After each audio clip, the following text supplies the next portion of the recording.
Assalamualaikum warahmatullahi wabarakatuh. Semangat pagi anak-anak. Jumpa lagi dengan saya Miss Indah. Bagaimana kabarnya hari ini? Kabar baik bukan? Ibu berharap semua dalam keadaan sehat selalu. Dan tentunya tetap semangat walau belajar dari rumah. Kali ini kita akan belajar materi kelas 4. Tema 8, daerah tempat tinggalku. Subtema 1, lingkungan tempat tinggalku, pembelajaran ke-1. Sebelum pembelajaran dimulai, marilah kita berdoa menurut agama dan keyakinannya masing-masing. Aku dan keluargaku dari Jawa Barat. Di Jawa Barat terdapat banyak tempat wisata. Di antaranya Telaga Warna. Apa kamu pernah mendengar cerita itu? Asal mula Telaga Warna. Ayo kita cari tahu. Kelas 4, tema 8, daerah tempat tinggalku. Subtema 1, lingkungan tempat tinggalku. Tempat tinggal adalah tempat manusia menetap untuk berteduh dari keadaan alam, serta tempat melaksanakan hak dan kewajibannya dalam menjalani hidup. Tempat tinggal manusia biasanya berwujud rumah.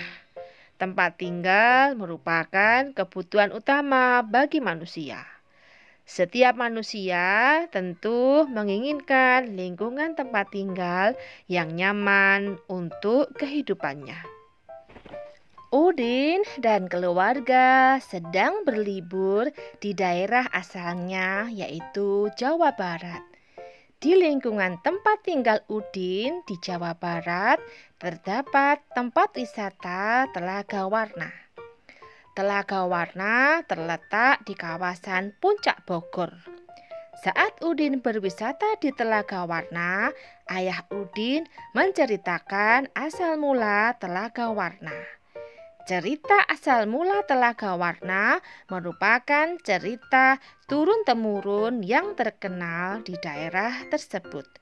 Bagaimana cerita asal mula Telaga Warna?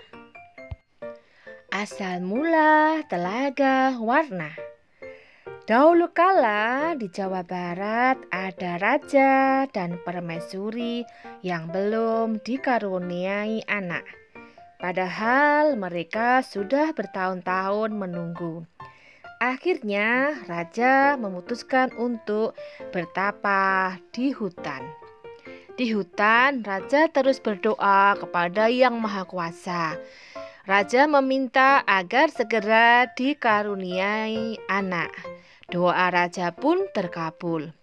Permaisuri melahirkan seorang bayi perempuan. Raja dan permaisuri sangat bahagia.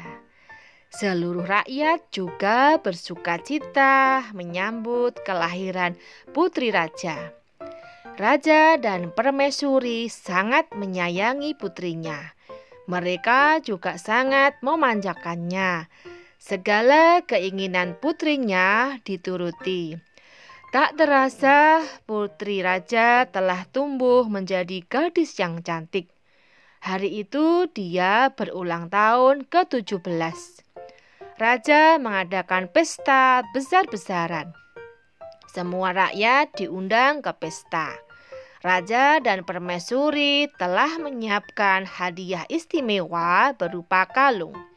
Kalung terbuat dari untaian permata berwarna-warni. Saat pesta berlangsung, raja menyerahkan kalung itu. Kalung ini hadiah dari kami. Lihat, indah sekali bukan? Kau pasti menyukainya, kata raja. Raja bersiap mengalungkan kalung itu ke leher putrinya. Sungguh di luar dugaan, putri menolak mengenakan kalung itu. "Aku tak suka kalung ini, Ayah," tolak putri dengan kasar. Raja dan permaisuri terkejut. Kemudian permaisuri berusaha membujuk putrinya dengan lembut. Permaisuri mendekat dan hendak memakaikan kalung itu ke leher putrinya. "Aku tidak mau, aku tidak suka kalung itu. Kalung itu jelek," teriak putri sambil menepis tangan permaisuri. Tanpa sengaja, kalung itu terjatuh. Permata-permatanya tercerai-berai di lantai. Permaisuri sangat sedih. Permaisuri terduduk dan menangis. Tangisan permaisuri menyayat hati. Seluruh rakyat yang hadir turut menangis. Mereka sedih melihat tingkah laku putri yang mereka sayangi. Tidak sengaja, air mata yang tumpah ke lantai berubah menjadi aliran air. Aliran air menghanyutkan, permata-permata berserakan. Air tersebut mengalir keluar istana dan membentuk danau. Anehnya, air danau berwarna-warni seperti warna-warna permata kalung putri. Kini danau itu dikenal dengan nama Telaga Warna. Cerita asal mula Telaga Warna merupakan cerita fiksi. Cerita fiksi atau rekaan sengaja dikarang oleh pengarang. Cerita fiksi diolah berdasarkan pandangan, tafsiran, dan penilaian pengarang mengenai peristiwa-peristiwa, baik yang pernah terjadi secara nyata maupun hanya dalam khayalan pengarang. Cerita fiksi dinikmati pembaca sebagai sarana hiburan. Di dekat rumah Udin di Jawa Barat juga terdapat taman bermain.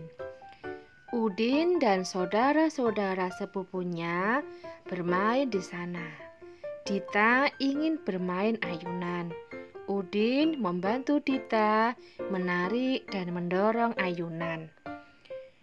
Udin menarik ayunan. Kemudian Udin mendorong ayunan. Udin telah memberikan gaya pada ayunan itu. Apakah yang dimaksud dengan gaya? Gaya adalah suatu kekuatan yang mengakibatkan benda yang dikenainya dapat mengalami gerak, perubahan kedudukan, atau perubahan bentuk. Gaya juga dapat diartikan sebagai tarikan atau dorongan yang dapat mempengaruhi keadaan suatu benda. Gaya yang diberikan Udin terhadap ayunan yaitu tarikan dan dorongan. Akibatnya, ayunan itu bergerak. Saat ditarik, ayunan bergerak ke belakang atau mendekati Udin. Saat didorong, ayunan bergerak ke depan atau menjauhi Udin. Apa yang dimaksud dengan gerak? Gerak adalah perpindahan kedudukan suatu benda terhadap benda lainnya, baik perpindahan kedudukan yang mendekati maupun menjauhi suatu benda atau tempat asal akibat benda itu dikenai gaya. Anak-anak telah mempelajari apa itu cerita fiksi, apa pula gaya, gerak, dan apa yang membedakan gaya dan gerak. Semoga anak-anak dan semua sahabat belajar lebih bisa, lebih pintar, dan lebih bisa memahaminya. Demikian video pembelajaran kali ini. Semoga bermanfaat. Jangan lupa like, comment, and subscribe-nya ya. Bye bye. See you tomorrow. Wassalamualaikum warahmatullahi wabarakatuh.